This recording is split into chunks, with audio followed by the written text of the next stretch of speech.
क्या माँ, गाली तो गरम गरम दे रही हो, चावल बासी दे रही हो।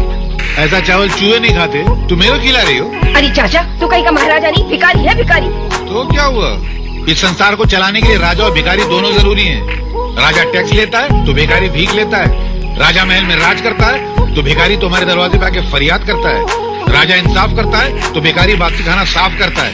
तुम्हारे दरवाजे पे आके अगर मैं भीख मांगता हूँ ना, तो तुम मेरे पे एहसान नहीं करती हो, मैं एहसान करता हूँ।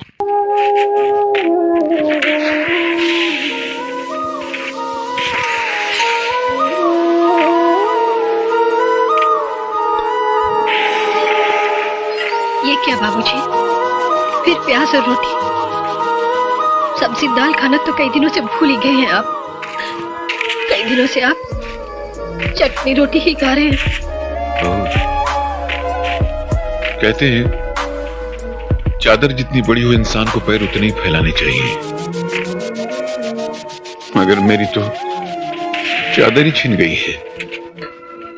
मैं अपने हिस्से का खाना बहुत पहले खा चुका हूं। ये चटनी रोटी भी मैं अगले जन्म से कर्ज लेकर खा रहा हूं। मगर अफसोस ये है कि आत्माराम की ये बात उस वक्त समझ में आई जब घर की दीवारें गिर गईं, औलाद का आशियाना उजड़ गया। इस फकीर की एक बात याद रखना, जिंदगी का अगर सही लुत्फ उठाना है ना, तो मौत से खेलो। सुख में हंसते हो तो दुख में कह लगाओ, जिंदगी का अंदाज बदल जाएगा।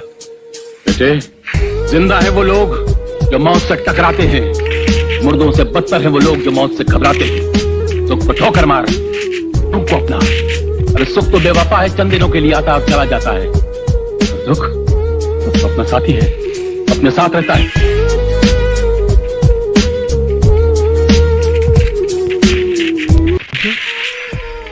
इस दुनिया में इंसान का सबसे बड़ा दोस्त कौन है?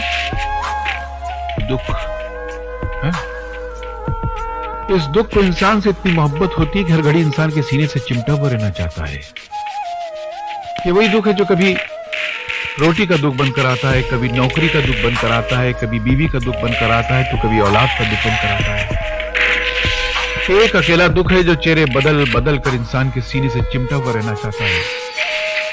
मगर इंसान इतना बेवकूफ है कि उस वफादार दोस्त को ठुकरा कर बेवफा सुख की तलाश में भटकता रहता है। अरे सुख तो बेवफा तवाइफ की तरह है, जहां जिसके पास कल उसके पास। अगर इंसान दुख से दोस्ती कर ले तो फिर जिंदगी में कभी उसको सुख की तमन्ना ही नहीं रहेगी। जहां तक मेरे कंजूस होने का संबंध है, मैं इस लफ्ज़ से बुरा नहीं मानता, लेकिन मैं आपसे पूछता हूं, एक माँ जिसके कई बच्चे हों, रात जाकर उस माँ से उसका एक बच्चा मांगे, वो माँ अपना बच्चा आपको देगी? कभी नहीं देगी। इसी तरह मैं भी अपनी मेहनत से कमाए हुए अपने एक एक पैसे को अपनी औलाद समझता हूँ।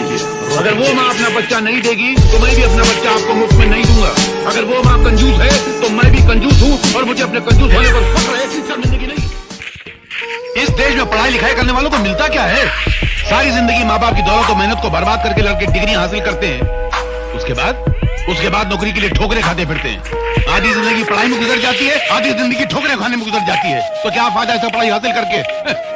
उल्टा पढ़ाई लिखाई हासिल करने के बाद मेहनत मजदूरी करते हुए शर्म आती है, क्योंकि दिमाग की दीवार पर डिग्री की छाप लगा। वैसे भी आज के जमाने में कौन पढ़ाई लिखाई करके साधु संत बन जाता है? सभी बेईमान बनते हैं, पढ़ाई लिखाई करके बेईमानी के नए नए तरीके निकालते हैं।